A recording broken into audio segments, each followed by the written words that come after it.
बिस्मिल्लाहिर्रहमानिर्रहीम। अस्सलामुअलैकुम। आप देख रहे हैं हमारा चैनल देसी स्टाइल फूड सीक्रेट। तो आज हम आपके साथ दावत वाला गोश्त जो हमारे अब्बू ने घर पर ही तैयार किया था, तो हमने सोचा क्यों ना आपके साथ इसकी रेसिपी शेयर की जाए। अगर आप हमारी और नई नई वीडियोस देखना चाहते हैं तो जिसने अभी तक हमारे चैनल को सब्सक्राइब नहीं किया हो तो प्लीज़ सब्सक्राइब कर लें और बेल आइकन के बटन को दबाना हरगिज़ ना भूलिएगा, क्योंकि इससे हर आने वाली न्यू नोटिफिकेशन आपको मिलती रहेगी। और अगर हमारी वीडियो आपको अच्छी लगे तो इसको लाइक ज़रूर कीजिएगा और शेयर कीजिएगा ताकि ये वीडियोस आप लोगों तक पहुंचा सकें। तो अब हम रेसिपी बनाना स्टार्ट करते हैं। इसके लिए हमने 22 किलो गोश्त लिया है और एक देग में हमने 5 किलो घी डाल दिया है। घी को अच्छा गर्म होने के बाद इसमें हमने 4 किलो प्याज को चॉप करके डाल देंगे। प्याज को हमने अच्छे से बारीक बारीक चॉप कर लिया था और इसको 5 मिनट तक तेज़ आंच पर इसी तरह चमचा हिलाते हुए पकाएंगे जब तक कि इसका पानी खुश्क नहीं हो जाता। तो ये देखिए, अब हमारे प्याज ऐसे वाइट से होने लग गए हैं, इनका पानी खुश्क हो गया है। तो अब इसमें हम टमाटर शामिल कर देंगे। टमाटरों को हमने इस तरह से काट लिया था। ये 5 किलो हमने टमाटर लिए हैं और इसको हम 10 मिनट के लिए ढककर रख देंगे जब तक हमारे टमाटर गल जाए।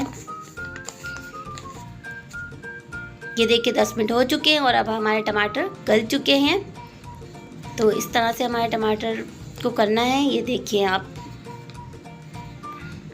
और टमाटर का पानी भी थोड़ी देर अब इसका खुश्क कर लेंगे और तेज़ आंच पर इसी तरह पकाते रहेंगे। उसके बाद हम इसमें गोश्त डाल देंगे।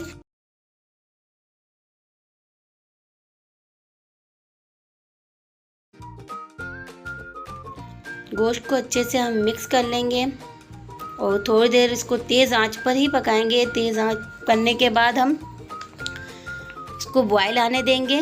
जब तक इसका बॉयल नहीं आता है इसको तेज़ आंच पर ऐसे ही पकने दें। कम से कम 10 मिनट इसको इस तरह लग जाएंगे। तो ये देखिए इसमें बॉयल आ चुका है। अब इसमें हमने हल्दी शामिल कर दी है। 60 ग्राम हल्दी ली थी हमने, वो इसमें डाल दी है। नमक हस्बे ज़रूरत डालिएगा आप।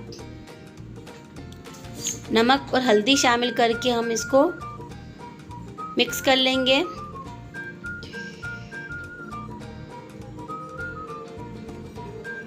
ये इस तरह हमने इसको मिक्स कर लिया है।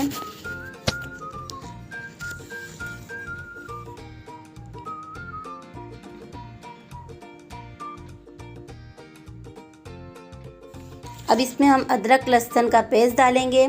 अदरक लिया था हमने 1.25 किलो और लहसुन हमने आधा किलो लिया है, तो इसका पेस्ट हमने बना लिया था। अब ये भी हम इसमें शामिल कर देंगे और इसको तेज़ आंच पर 10 मिनट तक पकाते रहेंगे और इसका थोड़ा सा इसका भी पानी खुश्क हम कर लेंगे।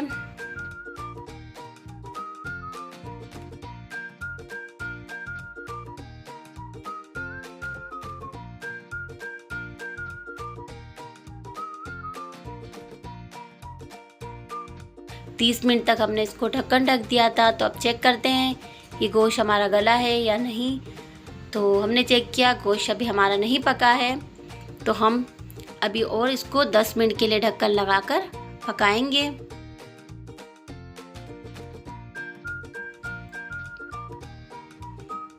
तो ये 10 मिनट हो चुके हैं। तो अब हम चेक करते हैं हमारा गोश्त पक चुका है या नहीं।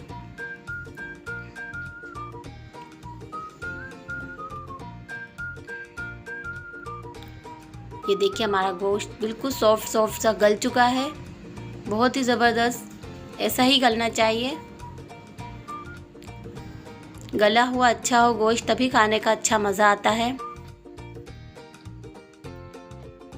तो अब इसको हम अच्छी तेज़ आंच पर भुनेंगे और इसमें हम कुटी हुई लाल मिर्च डालेंगे।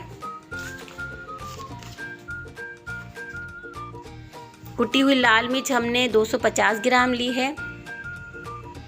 अब इसको हम अच्छे से भून लेंगे और भूनने के बाद ये देखिए किस तरह का इसमें ऑयल भी आना शुरू हो गया है। तो अब इसमें हम 2 किलो दही डाल देंगे। दही डालने के बाद भी हम इसको 5 मिनट तक भूनेंगे, क्योंकि दही का भी पानी इसमें गोश्त में छोड़ देगा। तो देखिए हम इसमें मिक्स कर लेंगे और थोड़ी देर तक इसको तेज़ आंच पर ही पकाएंगे।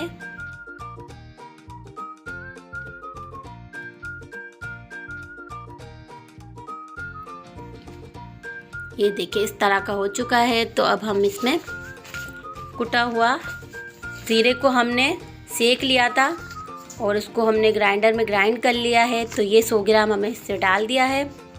काली मिर्च को भी हमने इसी तरह भूनकर और 60 ग्राम काली मिर्च ली है तो वो भी इसमें डाल दी हमने। साबित धनिए को भी हमने भून लिया था और वो हमने 125 ग्राम लिया है तो इसको भी हमने ग्राइंड कर लिया है। तो ये भी हम इसमें डाल देंगे। तीनों मसाले हमने भून के ग्राइंड कर लिए थे।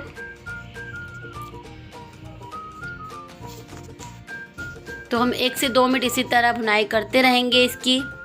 अब इसमें ये अदरक के स्लाइस हमने जो काट के रखे हुए थे लच्छे, ये भी हम इसमें डाल देंगे।